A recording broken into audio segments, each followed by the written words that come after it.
Joining me now is NBA veteran Marcus Morris. Marcus, how you doing today, man? I'm good, man. I'm good. You've gone viral a lot.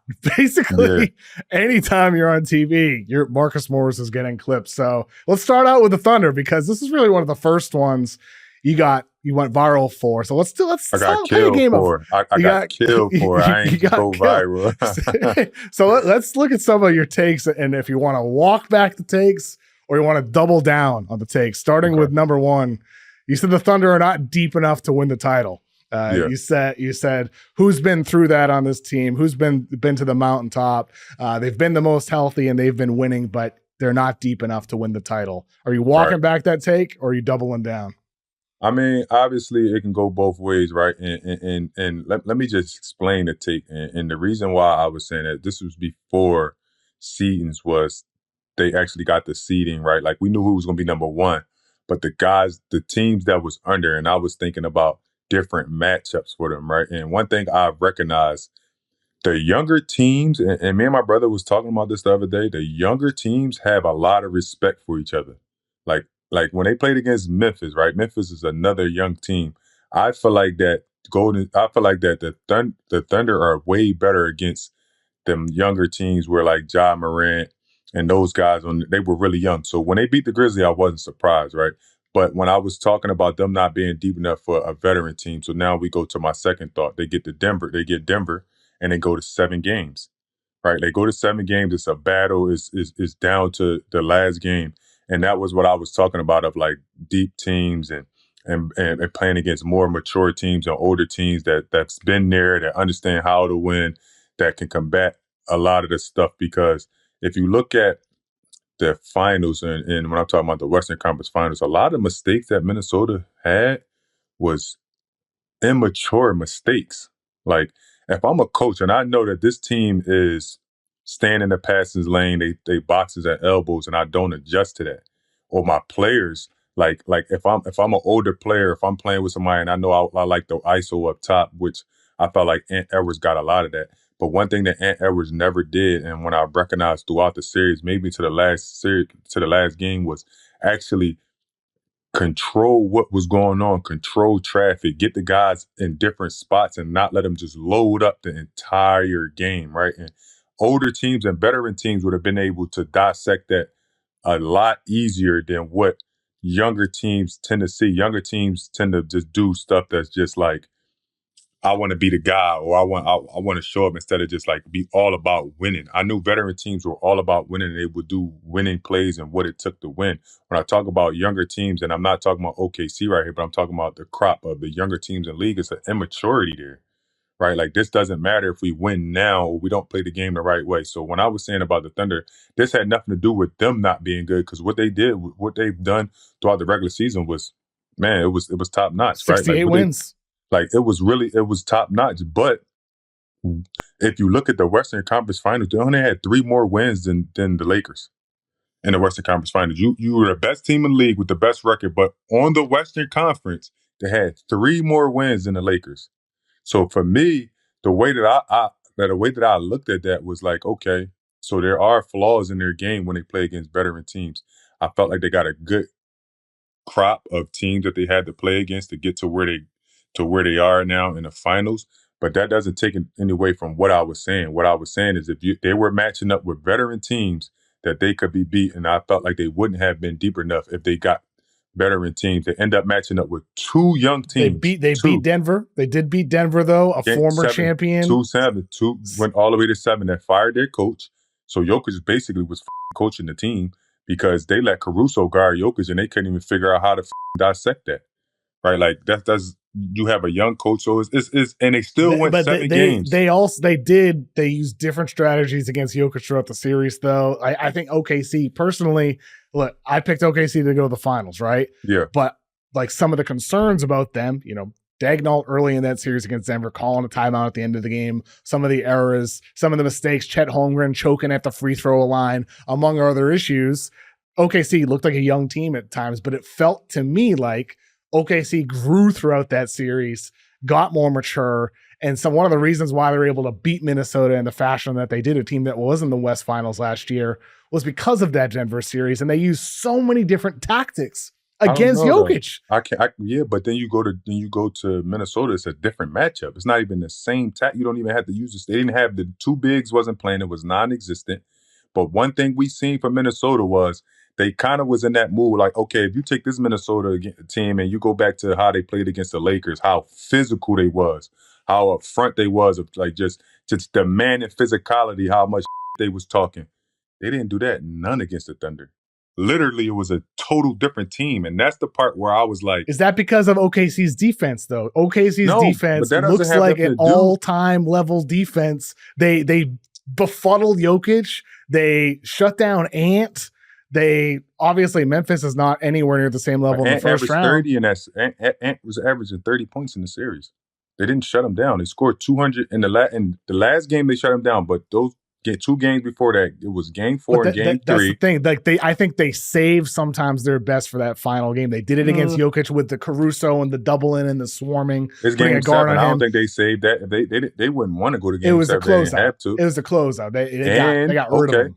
Okay. But in that same game, OKC was down 12 points early. They were down. They went on a run because they made that adjustment when they put Caruso. So what that did was it messed up the minds of the Denver Nuggets, and they start trying to force the ball to Jokic every single play. And that's where the mind game came in, because now they figured that, okay, they're not going to allow Caruso to guard them instead of still playing their offense and still moving the ball, doing what Denver normally does, right? They try to source out that matchup, and it slowed it down, got him into break, got him some easy baskets because initially in that game, the Thunder were down. And the matchup was different because now you go into a Thunder team, which is all veterans, to a young team where it's like a mixture of veterans and older players, but your youngest player is the best player. And what I mean by that is like it's a lot of things that what we normally used to seeing from dominant players of like a Kawhi Leonard or somebody that's like you can tell they're trying to win, right? Like at times I felt like Ant was like kind of trying to like see what the game was going to bring instead of just being like, I'm going to go take this, right? And this again, you mean that with like some of the doubles, like passing out of, you would have liked to see him be more assertive, like even against those doubles. Again, what is a double team? So sometimes he could beat it, sometimes he couldn't. What I'm saying is you put pressure on him. You don't just allow yourself to pass the ball. And the physicality just perimeter shots as well. Like early in the series, he was all perimeter. I think game 1 he had, like one shot in the restricted area. Game 4 at home, he had 2 shots in the first half. Crazy. Like what is that? That's not. I don't care if you're not. I'm watching the game. Is that partially at least due to OKC's defense? Yes, though? For sure. They're all over him. It definitely was partially due to that. But if you watch the game, their team didn't have the aspect of knowing he has to be in a rhythm, because with all that being said, OKC only won that game by 2 points. They had 20 offensive rebounds, and Minnesota had 19 turnovers. Shea almost had a 40-point triple-double. Jalen Williams had 30 points. Chet Holmgren had 20-something points. Anthony Edwards had 16 points. And Julius Randle had 2 points. And they only won the game by 2 points. And you know why they won that game by 2 points? It's because Anthony Edwards didn't try to find a rhythm to the second half. Do you know how hard that possibly can be when you're the best player and you know down the stretch we're going to need you to make shots and make plays and you don't have a rhythm? There's no way. There's no way. So even when it looks like that game was in control, I'm sitting there watching like it's going to come down to the reason why Anthony Edwards didn't have his rhythm in the start of the game, and that was the series. If he got going early, they had a better chance. The game they beat by 40 points, he started off the game with 12 points in the first quarter. They beat him by 40. They dismantled him. 143. They dismantled him. And they scored 260 points in 2 games. So is that great defense? Like, is that like the greatest defense? 260 points in 2 games? I'm not really sure about that, right? Like, because if I found something in that first game, there's no way that I go away from it in the second game. But OKC did a really good job of making adjustments. They start like switching up top, and they just was pushing them out. And you know they did a hell of a job. And I don't want to take away from what I've seen from OKC, because they are a really good team. And make sure you clip this, and when you put this out, make sure you put this out, because a lot of people think I hate OKC. I don't. I think you hate OKC. Not you. I don't hate him. I don't hate him. I just don't respect. I feel like you're doubling. You don't respect like what? I don't. What No. I respect OKC and I respect what they've done. What I don't respect is the way the other younger teams approach series with OKC. Because if I gotta keep talking about this, if you look at how Minnesota Timberwolves approached the series with Golden State and the Lakers, the energy was not the same. They were knocking LeBron on his ass. Because OKC takes away that energy though? But how can you take away talking? How can you How can you take away from screening the shit out of SGA every time he's on defense? Sucking your soul out with amazing defense, taking the ball out of Ant's hands. He's the oxygen to that talking of the life of that half court offense. You didn't make him think any though. You didn't. You like I seen Naz Reid screen the shit out of SGA last game. Like them up. The SGA was kind of like walking back. Like that was a great screen. That was the first time he was on his back on the screen. It's no fucking way. If I'm on that team, I'm not saying we got to foul these guys hard. We got to screen them hard, even if you get fouls, and we got to approach the series just like we pushing LeBron James. Anthony Edwards was pushing LeBron James with two hands. That had nothing to do with anything. That had nothing to do with anything. That's just the fire he's seen, and that's how bad he wanted to beat them. He wanted to beat LeBron James, Kevin Durant, Steph Curry so bad, and I seen it in his eyes that I didn't see that same look when he ran up against OKC. And I'm going to just leave it at that. So you're doubling down, or are you walking it back? Again, I never said OKC wasn't a good team. But not deep enough to win the title. Have they answered that for you through the first two rounds? Definitely. They're definitely deep enough. Okay. But obviously, your big three is going for 30, and 20. You don't even have to be that deep. Caruso just the game up with not even scoring, just being a veteran and being smart, right? Like he used his veteran savvy, which I talked about with the older teams that would do that. They would have guys that do that. You seen what Denver and what Westbrook was just like. He was just a veteran. He was just figuring out his way throughout the series, right? Like no one from Wolves had any of that. They had no veterans coming off the bench. They had nobody to muck the game up. They had an older player at point guard, and I felt like Mike Conley kind of hampered them because he couldn't really do anything against them young cats. And that was just it. And let me say this. His cousin, Garden Shea, might have been the worst decision I've ever seen. Why would you put his cousin on him? Why? That doesn't make sense to me, because it's not going to be no bad blood.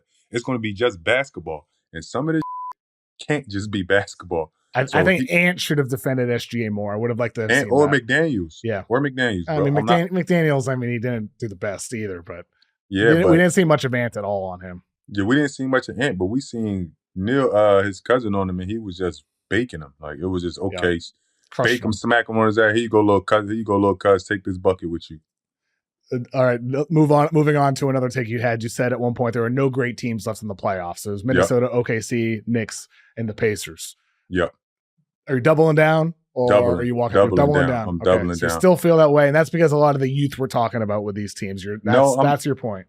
It's not really it's the youth somewhat, but it's also like the background work. Like OKC haven't won anything, they haven't lost anything, right? Like when we talk about great teams, because the word "great" from a player that's seen a lot of great teams is, are we comparing them to, let's just say the last great team, or not even the last great team, one of the teams I thought was like really good, Boston Celtics of last year.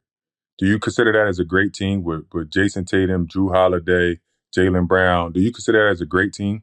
Yeah, they were a great team last year. No. All-time great team? Without the injuries from Jason Tatum, right? And they coming back with that same group, because years prior they had a couple groups where they lost at that same mountaintop and kept coming back and kept coming back and kept coming back. Like, we crowning great teams too soon. I don't see, like, you talk about great teams. Are they better than the Bulls? Are they better than OKC? So it's really your definition of, like, in other words, you're saying great is thrown around too much, willy-nilly. Too easily. People say great too much. They say elite too much and words like that. It's like, let's simmer down is your point, right? That's what I'm saying. Simmer down, not to take nothing from the teams, good team. Like, it's a really good team. Assembled well. They have great schemes. And you want to see it time and time again. You want to see, like, if OKC wins the title this year, you want to see him do it again next year. And then continue contending, and that's what makes you great. That's what makes you a great team. Like, teams over time, like 1 year doesn't make you a great team. 1 year doesn't make you great at anything. Literally at anything. It takes time to become great. And that was my definition. Not that they're not a good team, not that they can't win the championship, not that they haven't been the best team this year, because I've said that on record. They have been the best team this year. But when you speak about great, you're having a different conversation, because if we put the great teams up and show you what teams we're talking about with great, they do not match that. And that's all I'm saying. I think that's a fair way to put it, honestly. I do think it's a fair way to put it. And like, when you talk about greatness, like some of the stuff we're talking about in regards to Anthony Edwards, the ways that he needs to grow as a player. Last year they lose in the West Finals, and Anthony Edwards comes back as one of the best shooters in basketball. He got better. He's only 23 years old right now. And SGA clearly on another level. SGA is 3 years older. With Anthony Edwards, I'm curious what you think about this. Like, what's the gap between him being really, really good to great? To me, it's these two things. A, he needs to embrace playing off ball more often. If they're going to blitz him, if they're going to try to get the ball out of his hands, you got to be a threat and not just stand around half court. The last time he scored off of a cut to the basket was Game 3 against the Warriors. And then also, it's the shooting. You've become this elite shooter. He shot 50% on catch and shoot threes in the postseason, but he took only 2 a game because in part he's not moving, he's not relocating as much, he's standing there as a reset in the half court. So I think and embracing playing off ball, but also like continuing to progress as a playmaker, as a passer. Those are the two things that I think are the separating him from being a truly great or best player in the league, an MVP caliber player. Would you agree with that, Marcus, with those two things? I think definitely the moving off the ball, but if we look at the MVP, which is Shea didn't cut. Shea didn't cut it. It was also based upon schemes, based upon coaching, right? Like, but Shea's 3 inches taller too. He is bigger than Ant. Yeah, but it's all is still coaching, right? Like, you still got to, like, that got to be implemented. If you could see the same things that I see as far as cutting and movement, then why, when you watch it on film, the coach can't be like, this is how you take another step. This is what we need you to do. We need you to cut more. We need you to not stand here more, right? Like, as a player, and to be able to grow and know that you can't do that also goes along with the coaching. I do think that his two-way prowess and being able to defend both sides and be able to score, I think is definitely hard. But I also believe that coaching is a big factor in how a player like evolves into a better player, how a player understands offenses, and how a player understands his effectiveness when he doesn't have the ball. Like, it's hard to teach yourself how to be a better player off the ball without like the proper coaching and the proper systems. But I do think, just because of the player I see and the things that he brings to the game, I do see him being in that same form as SGA when he gets to the same age in 3 years. Like, I see him being a perennial superstar and being an MVP of this league. But also, it just takes time, and it also takes coaching as well. They have a great coach over there at OKC. Like, that's a great system. Is a great coach. He understands how to implement your system, and that's what builds dynasties. Like, people tend to say dynasties is built on the players. Yes, it's built on two players, maybe 3 when you talk about Golden State with Draymond, Clay, and Steph. But it's built on systems. If you can identify a great system, and now you know the players that you can implement in, that's how dynasties are built. So I'm not going to say that Ant Edwards can't like get there faster, but I think coaching has a big part in it. You had to take before the playoffs that the Luka and LeBron pairing would bring a title this year. Yeah. Obviously, the lack of a big, the team just wasn't fully constructed in order to win a championship this year. They need to make changes. What does need to change for the Lakers? I'm sure you're not going to double down on that, but like, what were they missing, and what do they need to be looking for this offseason? I think it's twofold, right? Like, we talk about the Lakers needing them big. But if we just dial back a tad bit, against Minnesota in that first game, they just wasn't ready to play. That had nothing to do with a big. They weren't ready to play, right? Like, just the game, it just didn't seem like a playoff game. And you had JJ go back and say, I don't know if I had the guys ready to play, right? Game 2, they win. So it's 1-1. Now we go into Minnesota. Game 3, they were up 11 in the fourth quarter of that game, which should convert it to a win. Anthony Edwards had 70 ISOs with no double team. So even if you have a big and you don't double team him, it doesn't even matter. Like they allowed him to just play the game, and you had guys like OKC that's double teaming him every time he comes over the court. So what does that tell you? Schemes.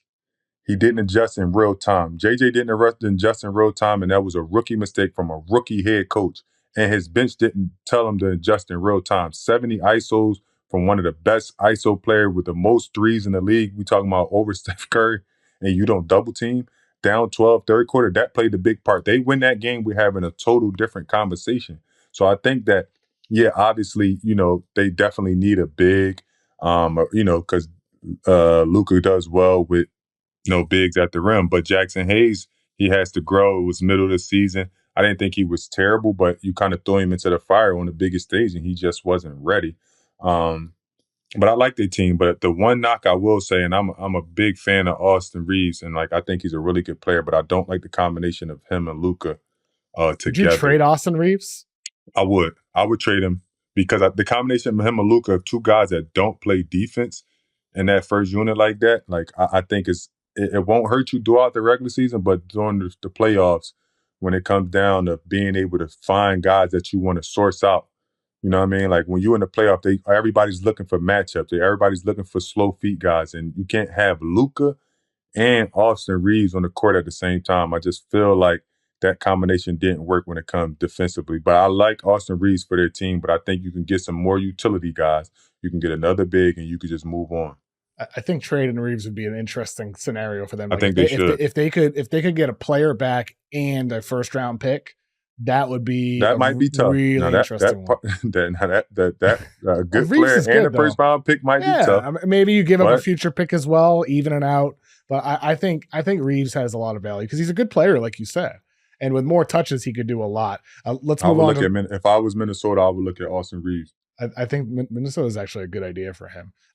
You said Haliburton could be the next first-time MVP winner. You said he's like Chris Paul. He's not Shai Gilgeous-Alexander yet, but he's got the potential to elevate his team like an MVP does. That's a double down, right? Yeah, come on, man. Come on. And I'm saying this before the game started. As a player, to have a guy that can make other players that much better and make his team that much better, it's like, what can you do with that? Like you just have to take your hat off and say, this is a really good player. Yes, he's not the flashiest player. Yes, he's not the most athletic player, but he gets it done. He has fun doing it. His team gets better. He's carrying them to the Eastern Conference Final year after year, right? And then we look at Chris Paul, because some people's like, well, Chris Paul was a defensive team. Chris Paul was X, Y, and Z. Yeah, Chris Paul was a really good player, but if we're looking at numbers in their first couple years, it's almost identical. Right, is basically identical. And that's not a slight to Chris Paul. So Chris Paul played 20 years. So you telling me that Tyrese Haliburton at the level he's playing at right now, by year 10, he won't be a lot of time, man. Come on, he could be in the league forever. Come on. Like, I'm just saying. Like, he's a really good player, and I'm not here to take away from the players because I believe in that. Like, I've watched him. I wasn't a fan at first, and I seen his effect on other players, and I was like, no, this kid is for real. Like, the league is going to have to start watching guys like him just because he's coming in and making guys better.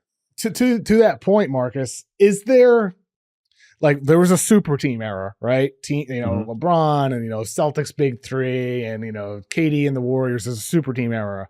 Is there something to the way the Thunder are playing and the Pacers are playing, Pacers especially, up and down, fast, quick decisions in the half court, a bunch of guys that can handle the ball. Are we in an era now where it's about, being able to play this fast, up and down, aggressive style like you see with Indiana, or is that just more exclusive to them due to Haliburton as the centerpiece there? Exactly. Like, I think it's Haliburton, right? Like, everybody can't play with that pace and get your team to play that fast, knowing that they're going to get the ball and get guys to buy into systems.